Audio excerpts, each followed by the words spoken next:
Hello दोस्तों, आपका स्वागत है इंजीनियर्स वेल्थ क्लब में, जहां हम बात करते हैं कंपनी से quarterly results, stock market insights और कंपनी से जुड़ी हुई स्टॉक स्प्लिट, बोनस और डिविडेंड की खबरों के बारे में। आज हम बात करने वाले हैं एक और सरकारी बैंक बैंक ऑफ इंडिया के क्वार्टर वन के रिजल्ट्स को। तो चलिए देखते हैं कैसा रहा इनका क्वार्टर वन का रिजल्ट। सबसे पहले मैं आपको बता दूं, यहाँ पे जितने भी आंकड़े दिए गए हैं वो सारे लाख में दिए गए हैं, तो जो भी हम बात करेंगे करोड़ों में कन्वर्ट करने के बाद ही करेंगे। तो चलिए देखते हैं कैसी रही है इनकी इनकम। सबसे पहले अगर हम इनकी इनकम की बात करें तो इन्होंने 18,466 करोड़ की इस क्वार्टर में इनकम दिखाई है, जो कि लास्ट क्वार्टर में 18,478 करोड़ की थी और लास्ट ईयर सेम क्वार्टर में 17,045 करोड़ की थी। सो 17,045 करोड़ से बढ़ करके 18,466 करोड़ की हो गई है। सो इसमें हमें ईयर ऑन ईयर बेसिस पे तकरीबन 8% की ग्रोथ दिखाई दे रही है।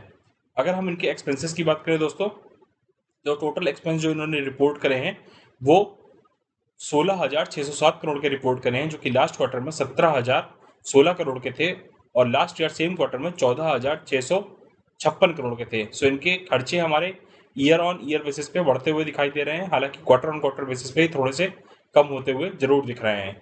अगर हम दोस्तों इनके नेट प्रॉफिट की बात करें तो कंपनी ने जो नेट प्रॉफिट डिक्लेयर किया है वो 1,763 करोड़ का डिक्लेयर किया है, जो कि लास्ट क्वार्टर में 2,647 करोड़ का था और लास्ट ईयर सेम क्वार्टर में 1,734 करोड़ का था।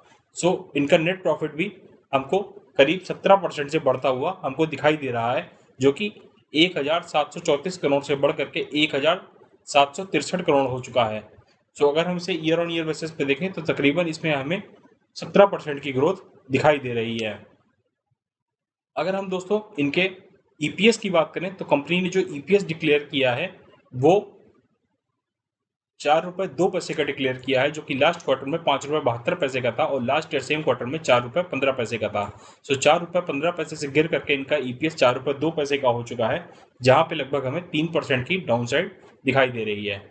अगर हम दोस्तों इनके एनपीएस की बात करें तो जो बैंक ऑफ इंडिया ने एनपीएस डिक्लेयर किए हैं वो 0.75% के डिक्लेयर किए हैं, जो कि लास्ट क्वार्टर में 0.82% के थे और लास्ट ईयर सेम क्वार्टर में 0.99% के थे। सो 0.99% से गिर करके ये 0.75% के लिए आ गए हैं, जो कि एक अच्छी बात दिखाई दे रही है हमको बैंकिंग सेक्टर के बैंक के लिए। तो चलिए और देखते हैं अगर इनके रिटर्न ऑन एसेट्स दोस्तों, तो रिटर्न ऑन एसेट्स 0.82% के दिखाई दे रहे हैं, जो कि लास्ट क्वार्टर में 0.98% के थे और लास्ट ईयर सेम क्वार्टर में 0.70% के थे। सो रिटर्न ऑन एसेट्स दोस्तों इनके क्वार्टर ऑन क्वार्टर बेसिस पे तो गिरते हुए दिखाई दे रहे हैं, हालांकि ईयर ऑन ईयर बेसिस पे थोड़े से बढ़े जरूर हैं, लेकिन बहुत ही कम इसमें ग्रोथ हमें दिखाई दे रही है। तो दोस्तों जहां इनके एनपीएस कम होते हुए दिखाई दे रहे हैं ईयर ऑन ईयर बेसिस पे और रिटर्न ऑन एसेट्स थोड़ी सी ग्रोथ दिखाई दे रही है और टॉप लाइन में भी 8% की ग्रोथ दिखाई दे रही है और बॉटम लाइन में भी 17% की ग्रोथ हमें दिखाई दे रही है, जबकि ईपीएस हमको इनका 3% से गिरता हुआ दिखाई दे रहा है। तो दोस्तों इनके ओवरऑल नतीजे आपको कैसे लगे हमें कमेंट्स में जरूर बताएं। ये वीडियो सिर्फ एजुकेशन पर्पस के लिए, इसमें हम किसी भी प्रकार के स्टॉक इन्वेस्टमेंट की सलाह नहीं देते हैं, इसलिए किसी भी प्रकार के स्टॉक में इन्वेस्ट करने से पहले अपने सेबी रजिस्टर्ड एडवाइजर की सलाह जरूर लें। ये अगर आपको ये वीडियो अच्छा लगा हो तो लाइक शेयर और सब्सक्राइब करना ना भूलें।